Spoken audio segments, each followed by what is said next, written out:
Et je termine ce mot que je trouve finalement plus terrible que le premier commandement qui me demande déjà, sans me demander mon avis, d'aimer Dieu sans condition et de toutes les façons possibles. Et si nous parlons de l'allégeance dans cet édito, et si souvent, c'est en fait, parce qu'elle est la clé de notre vie chrétienne épanouie, où le « Je suis le Dieu Tout-Puissant » pourra venir en tant qu'alpha ouvrir la marche de notre journée. Psaume 118, verset 24. C'est ici la journée que l'Éternel a faite, qu'elle soit pour nous un sujet d'allégresse et de joie. Mais également, fermer notre marche de la journée en tant qu'oméga, qui attendra notre allégeance du soir, pour tout recommencer le lendemain. C'est facile, sur le papier et en lecture ou même en prédication, dont le Seigneur a permis, pour m'avoir donné ce ministère que les assemblées n'ont jamais voulu, et que l'épreuve de votre foi, dès que vous ferez avec sérieux ces vœux journaliers, Dieu mettra en action tout spécialement pour vous, Matthieu chapitre 23, et verset 23, une référence facile à retenir et qui dit ceci. Malheur à vous, scribes et pharisiens hypocrites. Parce que vous payez la dîme de la menthe, de l'ânette et du cumin, et que vous laissez ce qui est plus important dans la loi, la justice, la miséricorde et la fidélité, c'est là ce qu'il fallait pratiquer, sans négliger les autres choses. Et si cela semble commencer sur une mauvaise note, tant Dieu parle à tous ses enfants en même temps, il faut donc y faire le tri. Suis-je pharisien, jusqu'à ce jour? Un de ces Nicodème à qui il manque juste une chose. Ne pas oublier de faire tout, de toute la volonté de Dieu. Car Dieu ne contestera pas ce que nous faisons. Mais toujours, ce que nous ne faisons pas encore pour lui. Il s'appelle le « Je suis le Dieu Tout-Puissant » avec un « tout » que je voudrais bien voir dans l'image que j'ai créée à ma ressemblance. Malheur à vous, scribes et pharisiens hypocrites. Parce que vous payez la dîme de la menthe, de l'ânette et du cumin, et que vous laissez ce qui est plus important dans la loi, la justice, la miséricorde et la fidélité, c'est là ce qu'il fallait pratiquer, sans négliger les autres choses. Dans ce passage il est question de la dîme sous la loi. Et c'est un sujet que je ne vais pas aborder avec vous. Car vous me maudiriez. Et je vous trouverai dans la Bible tous les versets pour vous dépouiller comme le Seigneur l'a fait avec les disciples en ne leur laissant qu'une seule tunique pour tout loisir. Et bien sûr également la plénitude du Saint-Esprit pour un service divin impeccable. Je ferai donc du pareil au même, avec des versets qui vous surprendront, pour ne vous laisser que vos vêtements, et pour repartir sans vos chaussures, ni votre téléphone, ni votre voiture, ni votre épouse, ni vos enfants, ni votre maison, ni votre travail, et ni le Saint-Esprit qu'il vous faudra recevoir de Dieu lui-même. C'est une caricature, mais elle est biblique. Le Seigneur l'a déjà fait, même à des personnes qui se croyaient intouchables comme le très célèbre Job, riche et père de famille le matin, et dans le deuil et la pauvreté au coucher du soleil. Ou encore l'insensé, cette nuit même, ton âme te sera redemandée. Mais si dans notre cœur, âme, pensée on peut finalement dire tout comme Job, où il dit deux choses. Job 1, verset 21. Et dit : Je suis sorti nu du sein de ma mère, et nu je retournerai dans le sein de la terre. L'Éternel a donné, et l'Éternel a ôté, que le nom de l'Éternel soit béni. Soit deux choses avec le même constat, rien de ce qui m'a été confié n'était finalement à moi. Et cela n'enlève rien à la douleur d'un homme qui se questionne pour savoir où il a désobéi à Dieu et qui n'est absolument pas le sujet d'un livre de l'Ancien Testament qui compte pourtant des palabres interminables de 42 chapitres, jusqu'à un plaidoyer devant l'Éternel qui dit à son serviteur : Tu oses me demander pourquoi j'ai fait cela? Nous, on le sait, c'est pour l'enseignement d'Israël, de l'Église et finalement ceux du millénium, afin d'avoir une crainte respectueuse de la volonté de Dieu, qui de toute façon a arrêté par décret divin, que tout homme mourrait 2 fois, et rendrait tout à l'Éternel qui l'avait prêté pour un temps. Soit, il ne veut pas être aimable et serviable envers l'Éternel pour se détourner de lui, Dieu le fera mourir 2 fois. La première d'une mort physique pour être ressuscité à la deuxième résurrection, goûter le jugement expéditif de l'Éternel qui lui rendra ses quartiers éternels bien au chaud en dehors de la présence de Dieu. Et il goûtera ainsi, la seconde mort, à nouveau avec son corps qui sera incorruptible pour se tenir dans le ciel de Dieu, qui pour elle, soit cette seconde mort sera définitive et éternelle, sans plus aucune décomposition. Soit destinée, à viter aeternam, à réfléchir au chaud, dans ses corps et âmes, en se demandant pourquoi il a refusé l'amour éternel de Dieu. Pour cela, la parole de Dieu s'arrêtera à mi-chemin en 1 Corinthiens chapitre 15, versets 52 à 54, qui ne seront pas exécutés dans la totalité du texte et où l'incorruptibilité est nécessaire pour se tenir au ciel dans la présence de Dieu. Sinon, ceux qui ressusciteraient à la deuxième résurrection, décéderaient à nouveau avant même d'avoir quitté la stratosphère pour l'hyperespace et arriver sains et saufs jusqu'au trône de Dieu et du jugement dernier. En noir et blanc ci-dessous, ne concernera que ceux qui n'ont pas de part à la première résurrection et enlèvement de l'Église et des saints qui dorment depuis Adam et Ève. 52 En un instant, en un clin d'œil, et les morts ressusciteront incorruptibles. 53 Car il faut que ce corps corruptible revête l'incorruptibilité. 54 Lorsque ce corps corruptible aura revêtu l'incorruptibilité. Apocalypse 20, verset 6. Heureux et saints ceux qui ont part à la première résurrection. La seconde mort n'a point de pouvoir sur eux, mais ils seront sacrificateurs de Dieu et de Christ, et ils régneront avec lui pendant 1000 ans. Et si la Bible dit 2 morts sont réservées pour ceux qui ne veulent ni aimer, ni croire en Dieu pour leur salut éternel, elle est réservée également une fois, si nous ne sommes pas toujours vivants lors de l'enlèvement de l'Église, si le Seigneur venait à tarder avant notre dernier jour ici-bas. Et Apocalypse 20 juste ci-dessus n'est pas la seconde mort que Dieu attend de nous. Mais qui sera volontaire à l'image de celle de Jean le Baptiste qui déclara.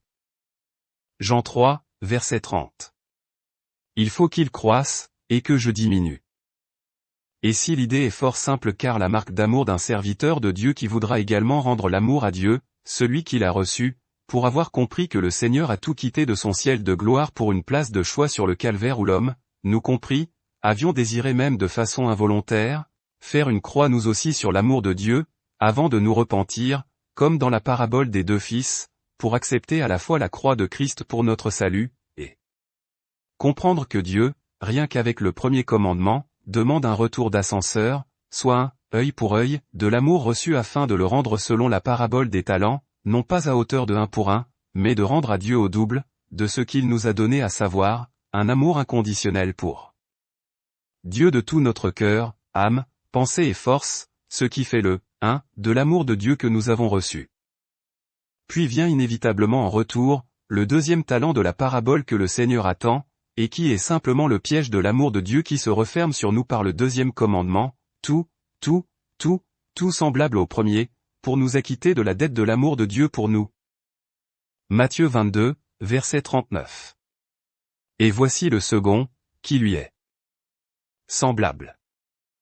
Tu aimeras ton prochain comme toi-même. C'est insensé pour nous selon la chair. Mais c'est la parole de Dieu qui dit, que c'est très sensé selon l'Esprit qui a tout donné. Et la seule façon de nous sortir de ce pétrin divin, et plein d'amour, c'est de se laisser succomber également dans les bras de notre Père Céleste qui nous attendra chaque soir en Matthieu 6 pour dire à celui ou celle qui veut dire à Dieu, encore. Comme un enfant en bas âge qui saute sur les genoux de son père et qui dit, encore papa.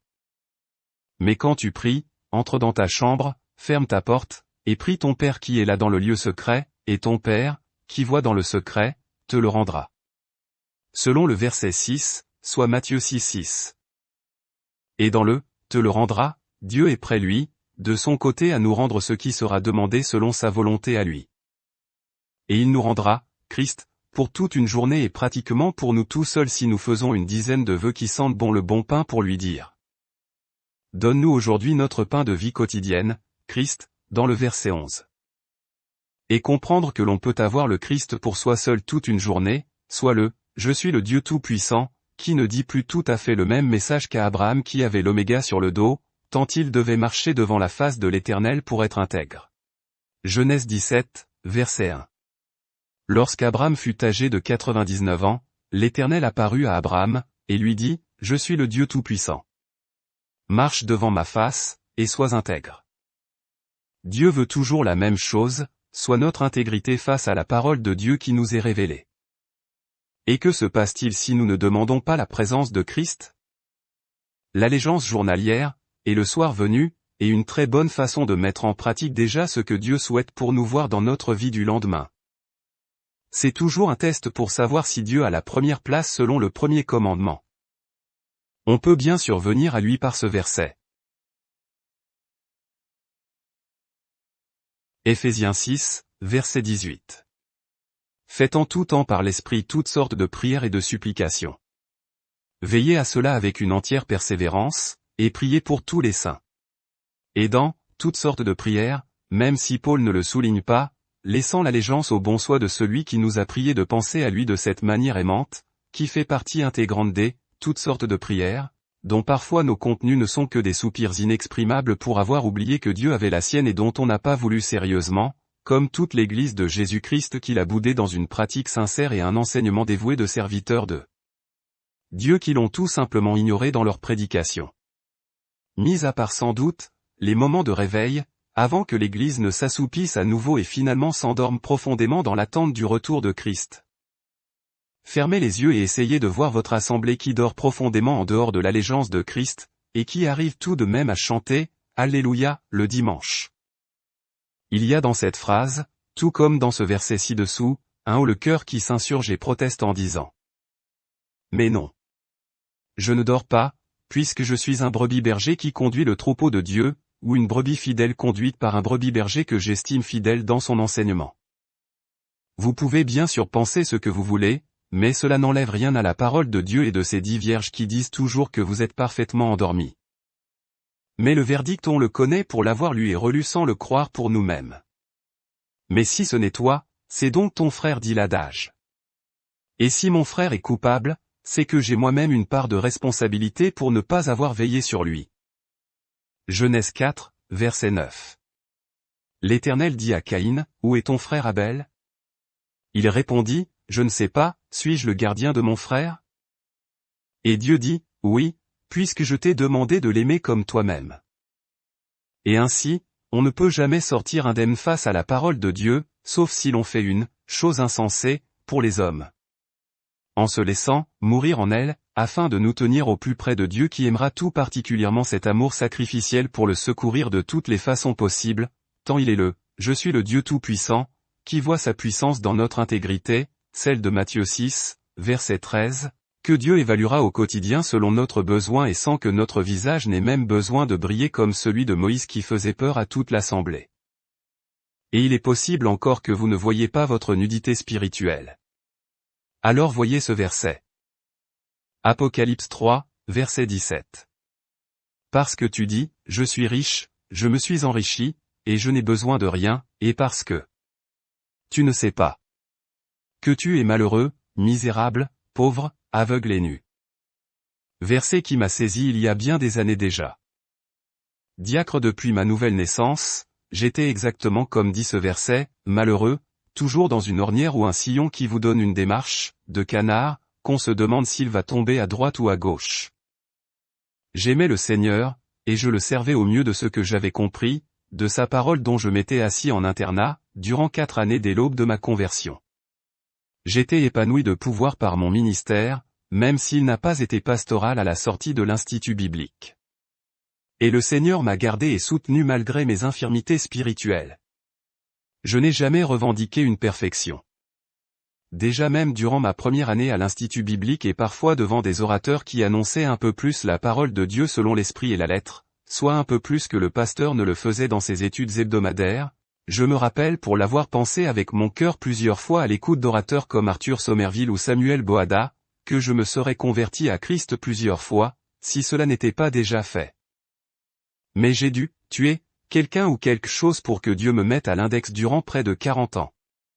Et pourtant, je n'ai tué à ma connaissance personne si ce n'est moi-même devant Dieu qui me donna un parcours d'un désert selon Moïse qui dut prendre la fuite pour avoir tué l'Égyptien. Pour lui, c'était la chose à faire afin de sauver un de ses frères, mais même cela, on lui reprocha, qu'il laissa l'Égypte derrière lui le reste de sa vie, jusqu'au jour où l'Éternel le prit en affection particulière pour lui demander le service de retourner vers le pays qu'il avait fui. Moïse prétexta devant l'Éternel qu'il ne savait pas parler, mais dès qu'il fut de retour en Égypte, il fait un des duos avec son Aaron de frères, qui tous deux prendront la parole devant Pharaon aux premières audiences, ensuite Moïse devient le leader, et on ne peut plus l'arrêter qu'on le voit exposer sa vie plusieurs fois devant Dieu afin d'être un pôle avant l'heure qui serait bien mort pour sauver lui aussi le peuple d'Israël. Pour ma part donc, ma vie ressemble à une succession de personnages bibliques, comme David et ses 10 pains et son Goliath à mettre à terre au nom de l'Éternel. Mais le Goliath était dans mon cœur et qu'il semblait que l'armure de Paul n'y suffisait pas pour le vaincre. armure dont il nous manque toujours quelque chose, qu'on ne met jamais au pied du lit et qui nous aurait été utile en marchant pieds nus sur les jouets du fiston en se tordant de douleur et en le tuant plusieurs fois d'avoir marqué son territoire avec ses jouets sous nos pieds. Et on arrive à la cuisine, les yeux à peine ouverts qui cherchent avec leur nez le breuvage du matin afin de bien nous réveiller. Je sais que je vais vous surprendre par un brin de folie tout à fait biblique.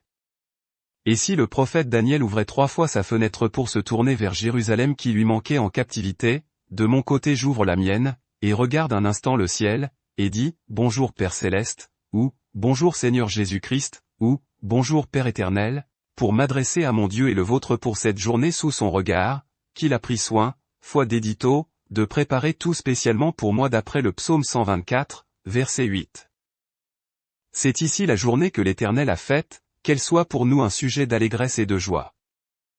Et j'y trouve toujours la joie du service de la veille pour servir à nouveau un jour nouveau par l'allégeance de simplement Dieu véritable dont je parle toujours dans cet édito déjà depuis le mois de juin de l'an passé quand il n'était encore que sous sa forme de brouillon sur smartphone et via WhatsApp. Mais comme c'était compliqué de gérer les contacts, le Seigneur m'a façonné, jour après jour en me persuadant qu'il était Seigneur et Maître véritable dans ma vie, et que je pouvais bien pousser un peu plus loin l'amour de notre grain de CNV de folie. Je vais prendre encore un instant juste pour vous dire comment je suis passé d'une vie chrétienne à ornière, à l'allégeance. L'allégeance, le Seigneur me l'enseigna, comme vous le trouvez dans ligne déjà depuis 2024. Mais pour me sortir de cette ornière parfaitement invisible du commun des mortels, il fallait l'intervention du Dieu, je suis l'Éternel Tout-Puissant, pour faire ce miracle qui n'a rien de spectaculaire, et qui est juste un pas de foi supplémentaire envers celui qui nous a sauvés de sa colère à venir, et qui voudrait également nous sauver de notre sommeil spirituel, brebis et brebis bergers compris selon la parabole des 10 vierges.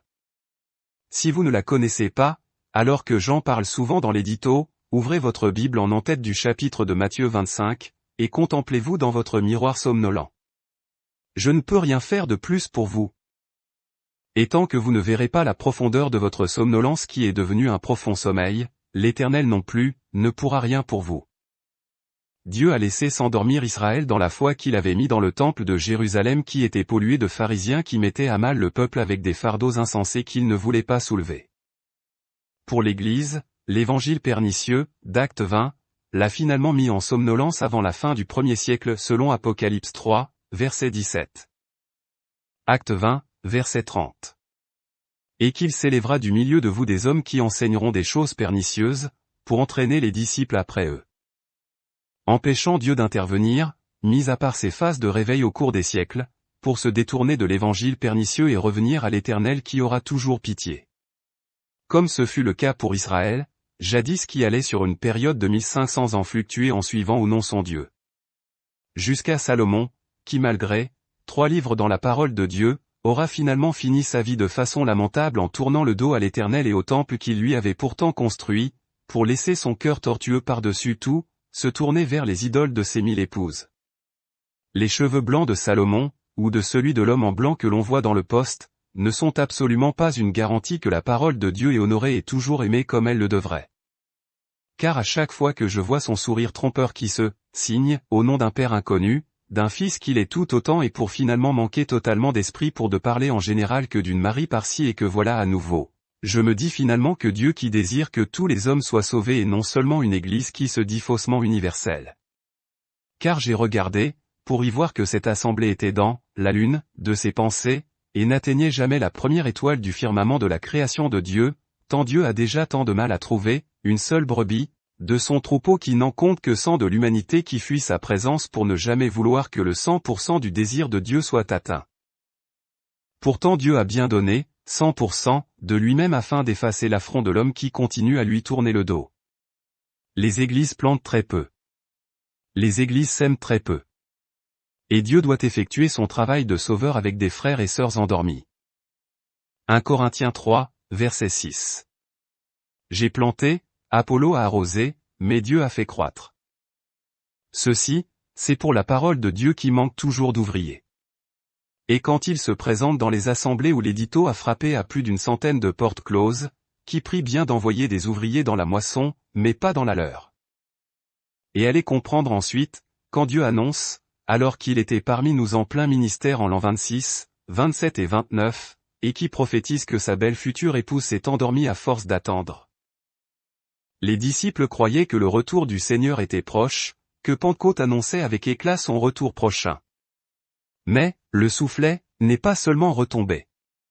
Ce soufflet, celui d'un autre genre lui est finalement revenu pour lui dire que ces 2 derniers jours à l'horloge de Dieu, il semble que l'intéressé divin à vouloir sauver tous les hommes, ait été souvent seul à la tâche avec ses plus vaillants serviteurs, puisque le Seigneur a rappelé, sa cavalerie de première ligne, de disciples qui sont morts avec leurs croix et leurs mains à la charrue de l'Éternel, et que les fantassins, en bien plus grand nombre sont endormis pour ne plus croire au retour de Christ. Israël avait fait le coup à l'Éternel, lorsqu'il foula de ses pieds le pays durant 33 années. On ne voulait pas d'un Messie sur un âne. Luc 24, versets 13 et 21. Et voici, ce même jour celui de la résurrection de la vie éternelle, de l'Éternel Dieu puissant Jésus-Christ selon Ésaïe 9, verset 6, 2 disciples allaient à un village nommé Emmaüs, éloigné de Jérusalem de 60 stades. Nous espérions que ce serait lui qui délivrerait Israël. Mais avec tout cela, voici le 3e jour que ces choses se sont passées. Les disciples, un ministère d'élite choisi précautionnement par le Seigneur où son esprit avait finalement de même cœur qu'Israël de ne pas voir son Messie à cheval. Quant à l'Église, elle s'est également endormie d'attendre malgré tout le tremblement de terre, que Dieu a certainement fait durant ces 2 derniers jours, qui n'a jamais réussi à la garder éveillée très longtemps. Matthieu 26, verset 40. Et il vint vers les disciples, qu'il trouva endormis, et il dit à Pierre, « Vous n'avez donc pu veiller 1 heure avec moi. » Marc 14, verset 37. Et il vint vers les disciples, qu'il trouva endormis, et il dit à Pierre, « Simon, tu dors. Tu n'as pu veiller 1 heure. » Dieu s'apprête à sortir à nouveau une cavalerie de 144 000 qui donneront à nouveau leur vie comme les disciples d'antan. Et si l'Église ne veut pas de l'Évangile à répandre vers les nations rebelles, Dieu l'a déjà annoncé. Il l'a fait pour Israël jadis, et il l'annoncera également à l'Église si elle continue à dormir dans ses associations pour s'enrichir de pensées pharisiennes sans mettre en pratique la parole de Dieu qui lui, veut remplir son carquois d'une brebis entière, comme souligné dans sa parabole de la brebis perdue. Les Juifs se vantaient d'avoir pour père Abraham. Luc 3, verset 8. Produisez donc des fruits dignes de la repentance, et ne vous mettez pas à dire en vous-même, nous avons Abraham pour père. Car je vous déclare que de ces pierres Dieu peut susciter des enfants à Abraham. Et pour l'Église de Jésus-Christ, on pourrait croire que Dieu aurait le même langage, car finalement le cœur de l'homme, même sauvé, reste tortueux par-dessus tout. Jérémie 17, verset 9. Le cœur est tortueux par-dessus tout, et il est méchant, qui peut le connaître? Et à qui le Seigneur dirait à son Église qui, elle se vante d'avoir Dieu pour père et dont le Seigneur pourrait bien lui servir, je sais que cela le démange, le même refrain revu et corrigé comme. Produisez donc des fruits dignes de la repentance. Et ne vous mettez pas à dire en vous-même, nous avons Dieu pour père.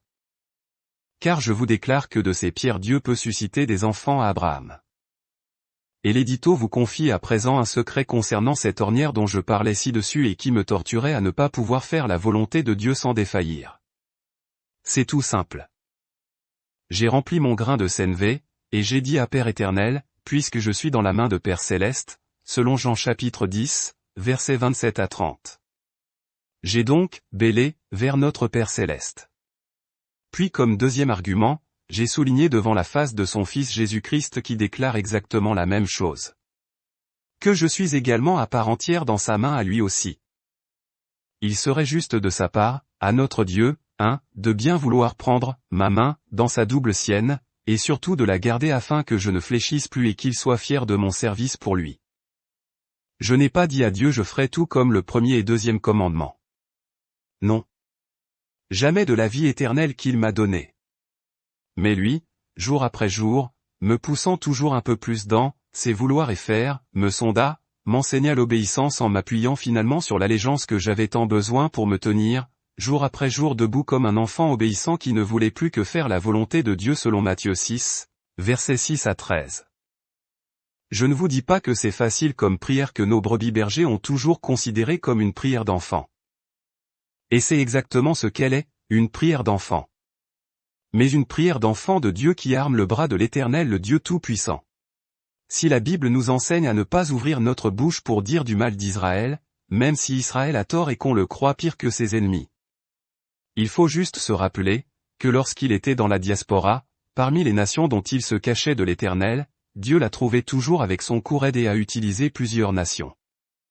Allemagne en tête, mais également Pologne, Italie et Japon pour ne citer que afin de mettre et de graver dans le cœur d'Israël, qu'on ne le touchera plus, sans que sa colère atteigne même avec plus de force ses ennemis d'aujourd'hui qui refusent encore à ce peuple la paix qu'il souhaite, pour reconstruire son temple et vivre avec la communauté internationale au complet des jours heureux, même si l'Éternel brisera cette alliance pour juger son peuple et les nations dont il a voulu faire partie comme un affront de plus à l'Éternel. L'édito est un pêle-mêle. Je le sais. Mais la Bible est la vôtre également, où à chaque page vous essayez de recoller les morceaux. L'édito n'a pas écrit la Bible. Il ne fait que la commenter et vous dit toujours. André Gérard qui vous conseille comme toujours de finir uniquement avec la parole de Dieu afin de laisser l'édito derrière vous. Car cette année nouvelle pourrait bien voir le début d'une paix retrouvée en Israël avec un temple à Jérusalem, même si ce n'est pas celui de la volonté de Dieu. Ce qui serait pour l'Église une bonne nouvelle selon l'apôtre Paul. 2 Thessaloniciens 2, versets 1 à 4. Pour ce qui concerne l'avènement de notre Seigneur Jésus-Christ et notre réunion avec lui, nous vous prions, frères, de ne pas vous laisser facilement ébranler dans votre bon sens, et de ne pas vous laisser troubler, soit par quelque inspiration, soit par quelque parole, ou par quelque lettre qu'on dirait venir de nous, comme si le jour du Seigneur était déjà là. Que personne ne vous séduise d'aucune manière, car il faut que l'apostasie soit arrivée auparavant, et qu'on ait vu paraître l'homme du péché, le fils de la perdition, l'adversaire qui s'élève au-dessus de tout ce qu'on appelle Dieu ou de ce qu'on adore, jusqu'à s'asseoir dans le temple de Dieu, se proclamant lui-même Dieu. Dieu a donné récemment à Jérusalem une capitale par une idée trimpiste. Puis en 2024, cette capitale a dit, cela suffit d'être agressé. Et a commencé un nettoyage contesté de la bande de Gaza, où chaque camp a compté ses morts. Puis, passant de Gaza au Liban toujours pour les mêmes raisons. Et finalement en début de cette année, la Syrie, une ennemie de jadis a été cautérisée de ses installations militaires afin de ne plus atteindre Israël. La Jordanie est au garde à vous devant ce peuple qui se bat pour sa survie et qui ne veut plus être décimé comme jadis. Et ce pays a goûté ces dernières années une forte baisse de fréquentation du tourisme international qui lui est nécessaire dans son PIB. Celui que l'édito voit comme une prochaine cible potentielle, c'est l'Iran, alors que l'Arabie Saoudite souhaite un plan de paix pour le Moyen-Orient. Non pas qu'il s'amouracherait pour ce peuple qui met toujours le feu au-delà de la vallée du Jourdain, tant le cœur de l'Arabie bat pour sa pierre et sa Mecque. Ce pays désire la paix avec Israël et fait alliance ou pression sur les pays arabes juste à seule fin économique et de faire traverser un pipeline en territoire d'Israël pour y amener son pétrole vers le nord.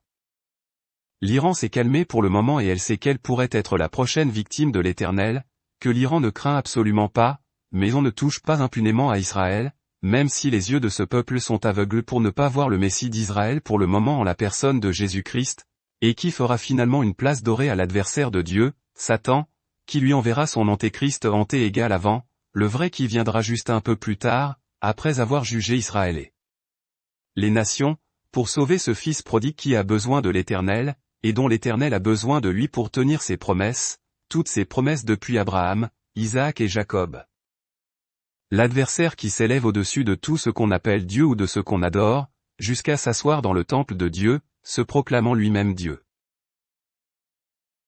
Et un homme qui se proclame Dieu, ce ne sera pas la première fois.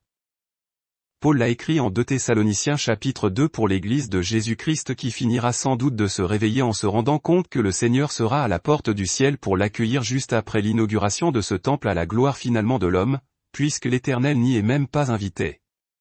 Et comme la Bible dit, que personne ne connaît ni le jour ni l'heure, l'édito donne crédit à cette parole du Seigneur qui est accolée à la parabole des 10 vierges qui seront en ces jours-là, parfaitement toutes réveillées, autant les sages qui seront enlevés, que celles qui garderont leurs folles pensées et qui passeront les 1260 jours d'intenses tribulations diverses et variées qui les conduiront finalement, ce qui est même étrange, exceptionnellement à la porte du paradis mais où le maître de cérémonie, le Seigneur de gloire lui-même, leur refuseront l'entrée pour avoir manqué en son temps l'appel à la repentance de Dieu, et avoir refusé, et la repentance, et la conversion, et le seul sang précieux de Christ, pour y avoir ajouté liturgie et cérémoniales anti-bibliques pour ne pas voir. Dans le sang précieux de Christ, tout l'amour suffisant de la part de Dieu pour être sauvé. Et passer à 2 doigts du salut, sera le verdict de Dieu, qui verra dans ces groupes religieux de la chrétienté des ennemis de Dieu au même titre que le second brigand qui ne voulait seulement descendre de sa croix pour aller trafiquer sa vie de voleur de grands chemins à sa guise. Si on ne veut pas des plans de Dieu, pour faire notre propre cheminement, même en parallèle de l'évangile authentique qui n'appartient pas à une seule assemblée. L'édito, est de confession, cathodique et catholique pour avoir eu les deux en premier dans sa vie de jeune croyant, c'est, que s'il a trouvé le salut en dehors de cette église apostate, il y séjourne, pourtant selon la parole faite chair, de véritables grains de blé qui seront engrangés par l'Éternel dans ses greniers. Lisez la parabole de l'ivraie. Faites-en l'étude en Matthieu 13, versets 24 à 43. Une parabole qui enseigne qu'il n'y a finalement pas d'église universelle, puisque celle des 10 vierges dit qu'il y en a 5 de véritables. Et que la parabole de l'ivraie vient éclairer en disant que parmi les sages il y a de l'ivraie tout de même. Si bien que je dis à chaque brebis berger qui s'estime être un enseignant de la parole de Dieu. Faites donc ceci, ne manquez jamais, une réunion dominicale ou exceptionnelle pour annoncer le plus pur évangile de toutes les façons possibles. Le brigand sur la croix a eu sa chance que vous puissiez estimer même son salut par une lecture de 35 secondes du texte, avec un Seigneur Jésus qui n'y plante aucune parole salutaire et n'arrose rien du tout et semble même ignorer ce brigand de grand chemin, jusqu'à ce que l'Éternel mis en croix, entende que le brigand prend sa défense, reconnaît son péché et qu'il demande par lui-même le secours de Dieu dont il avait besoin. Et vous avez certainement déjà été silencieux de nombreuses fois. Même très souvent si ce n'est pas même en permanence pour avoir entendu des chrétiens dire qu'ils étaient pires que Moïse et qu'ils ne savaient pas ouvrir la bouche pour parler du salut, de la croix et de leur Sauveur. Et en général, si on se tait, si on ne plante rien, si l'évangile n'est pas répandu comme une source vive qui arrose ces cœurs desséchés, eh bien le résultat tombera de lui-même, et Dieu ne pourra pas attirer à lui une âme qui n'a même pas idée qu'elle doit se repentir, tant le péché désobéissant est la norme ici-bas. J'ai fait l'armée durant plus de 3 ans, avec un slogan qui circulait en son sein. À l'armée, on a le droit de tout faire. Sauf, de se faire prendre. Il y a tant de façons d'annoncer l'évangile en 3 minutes. Suivez le conseil de l'édito. Parlez au cours de vos réunions toujours d'une façon ou d'une autre. Durant 1 minute de l'amour de notre Père qui est aux cieux qui a donné son Fils. Vous avez pour cela Jean 3, verset 16 et d'autres versets pour en faire une variante et ne pas lasser l'assemblée qui a besoin également de l'entendre que c'est sa mission première, conduire à Christ, comme l'a fait l'apôtre Jean pour son frère Pierre à qui il a seulement dit, tu devrais venir voir cet homme, c'est Dieu en personne. Puis durant 1 minute, parlez de Jésus-Christ et par exemple de Jean 1, verset 29 pour laquelle Jean 3, verset 16 ci-dessus a été donné par notre Père Céleste à quiconque. Puis durant 1 minute également du Saint-Esprit indispensable à d'éventuelles folles brebis parmi vous, qui auraient la folle idée de leur ressemblance d'ivraie, comme étant suffisant pour se faire passer pour du blé sans repentance, sans sceau et sans les arts de l'esprit, dont les 5 vierges folles manquent, pour se contenter de faire toujours exactement la même chose que les sages, mais en oubliant que le Saint-Esprit dans la parabole des talents, s'acquiert auprès des banquiers père et fils à notre conversion, pour obtenir le sésame indispensable, le 2e talent qui nous conduira dans la vie éternelle, par le sceau du Saint-Esprit. Que le Seigneur vous bénisse, et que le nom de l'Éternel soit béni, loué, glorifié. Nous poursuivrons cet édito exceptionnel d'un mélange de voix, off, ou non, dès la prochaine vidéo, soit une série conseillée à tout nouveau venu, ou non sur la chaîne au moins une fois. Et comme dit tantôt André Gérard, vous conseille comme toujours de finir uniquement avec la parole de Dieu afin de laisser l'édito derrière vous. À bientôt sur la chaîne.